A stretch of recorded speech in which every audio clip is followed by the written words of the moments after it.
Assalamualaikum warahmatullahi wabarakatuh.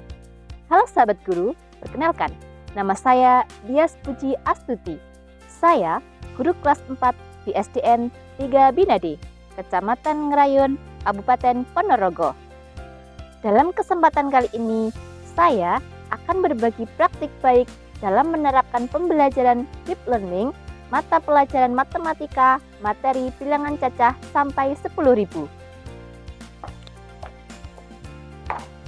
Pembelajaran ini berlandaskan 3 prinsip utama deep learning, yakni berkesadaran, bermakna, dan menggembirakan.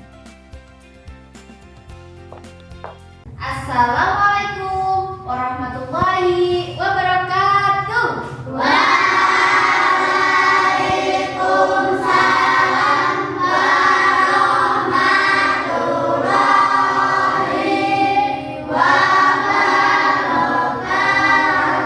Pembelajaran dimulai dengan kegiatan awal yang membangun kesadaran diri peserta didik.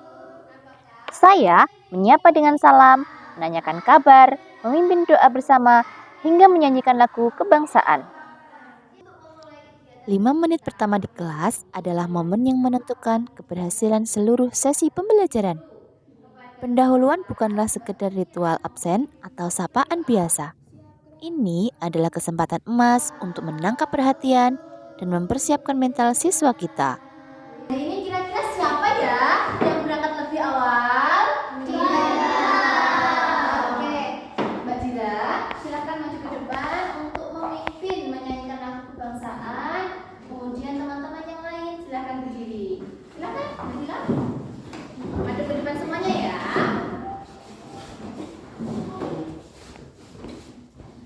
Menyanyikan lagu wajib nasional Garuda Pancasila dan ketika mulai 1, 2, 3. Garuda Pancasila dasar negara. Cek kehadiran di awal pembelajaran merupakan langkah yang penting untuk menciptakan lingkungan belajar yang terstruktur, disiplin, dan aman, yang pada akhirnya menunjang efektivitas proses pembelajaran. Dalam belajar hari ini, Ibu akan mengajak kalian melakukan teknik stop namanya. Apa itu teknik stop? Yaitu teknik dengan cara tarik napas, kemudian dibuang perlahan-lahan. Manfaatnya apa? Agar kalian itu bisa lebih siap, bisa lebih tenang, dan fokus dalam menerima pelajaran hari ini. Peserta didik juga melakukan teknik stop. Duduk tegak, menarik nafas, dan menghembuskannya secara perlahan. Tujuannya adalah menumbuhkan fokus dan kesiapan belajar. Inilah bentuk pembelajaran berkesadaran agar siswa hadir secara utuh dalam proses belajar.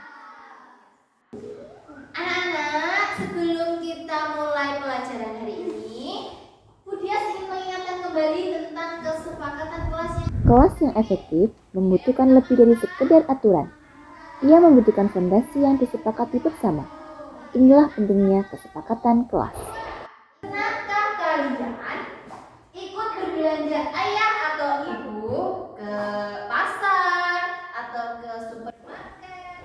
Pertanyaan pemantik adalah jembatan yang menghubungkan materi ajar dengan pengalaman dan pikiran siswa. Jika kita hanya menyajikan fakta, kita telah melatih hafalan. Tapi, jika kita mengajukan pertanyaan yang tepat, kita telah melatih pemikiran kritis. Saya menyampaikan tujuan pembelajaran dengan jelas di awal sesi.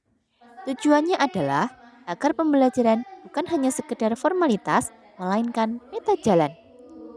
Dengan mengetahui tujuan, siswa mengerti apa yang akan mereka capai dan mengapa materi ini penting bagi mereka. Ini menciptakan fokus langsung dan meningkatkan keterlibatan sejak menit pertama. Siswa menjadi pemilik proses belajar mereka sendiri, bukan sekedar penerima informasi. Karena kalian sudah siap belajar hari ini, mari kita perhatikan video yang akan Bu Dias tampilkan bersama-sama, oke?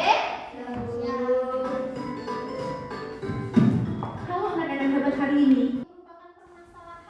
Dalam pembelajaran berbasis problem-based learning, belajar dimulai bukan dengan materi, melainkan dengan satu hal yang sangat krusial, yakni sebuah permasalahan yang relevan dan autentik.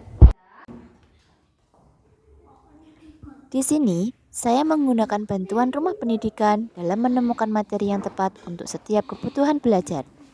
Rumah belajar merupakan portal resmi dari Kementerian Pendidikan dan Kebudayaan. Rumah belajar dirancang untuk memfasilitasi para guru dan siswa dalam proses belajar mengajar. Dengan memilih ruang siswa dan memanfaatkan beragam konten di media ajar, kita tidak hanya belajar, tetapi juga mengalami proses belajar yang jauh lebih menarik, mendalam, dan personal. Pertanyaannya, harga 5 buah permen lollipop adalah 15.000. Kita lihat apakah betul jawabannya. Seperti yang terlihat pada gambar, harga satu buah permen lollipop adalah Rp3.000.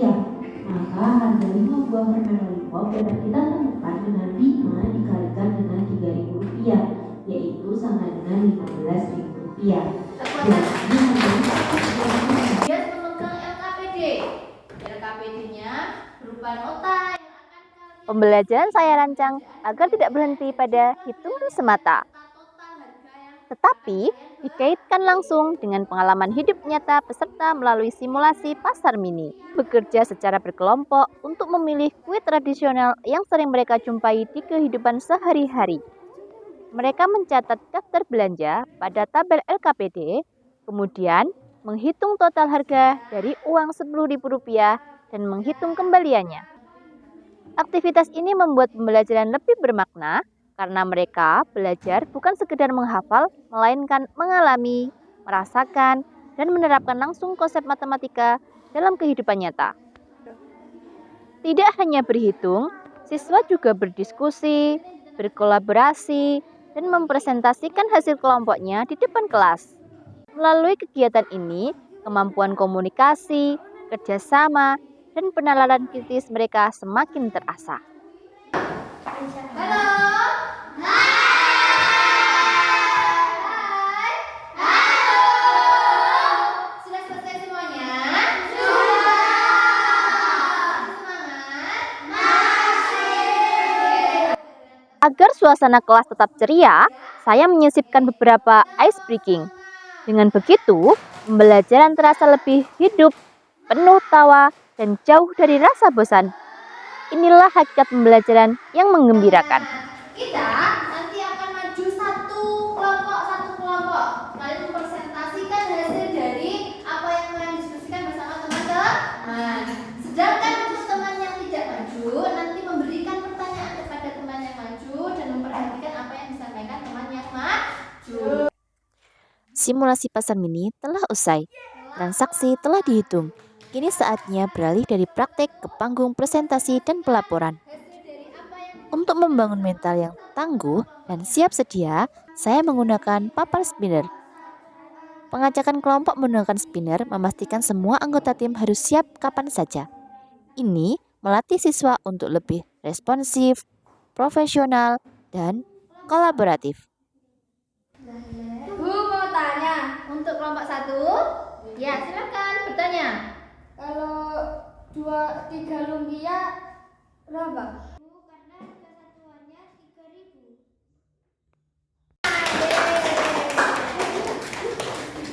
3.000. Pada tahap asesmen, saya mengemas pembelajaran dalam bentuk permainan Bottle Flip Challenge. Tujuannya untuk menghadirkan pengalaman yang interaktif dan menyenangkan, sehingga motivasi belajar meningkat sekaligus melatih ketepatan dalam menjawab soal. Saya memberikan evaluasi individu bagi setiap murid. Evaluasi ini berfungsi untuk memastikan murid tidak hanya hafal angka, tapi benar-benar menguasai konsep dasar yang menjadi fondasi untuk materi yang telah diajarkan. Kita tadi sudah belajar materi tentang apa? Orasi pilihan kata. Apa itu? Di akhir pembelajaran, siswa dan guru sama-sama menyimpulkan materi pelajaran. Kita tadi sudah belajar banyak hal tentang operasi bilangan cara. Bagaimana perasaanmu setelah kita belajar hari ini? Senang. Apakah kamu paham dengan pelajaran hari ini? Paham. Oleh karenanya, di situ Bunda sudah memberikan kalian 1 buah kertas. Tuliskan refleksi kalian tentang pelajaran kita hari ini. Sebelum menutup pembelajaran, saya melakukan refleksi terlebih dahulu. Tujuan utama dari kegiatan ini adalah untuk menutup siklus pembelajaran dengan menganalisis, menilai, dan merencanakan tindak lanjut yang mengubah pengalaman menjadi pembelajaran. Untuk hari ini mungkin sampai di sini dulu pelajaran kita, dan kurang lebihnya mohon maaf. Akhirnya wassalamualaikum warahmatullahi wabarakatuh.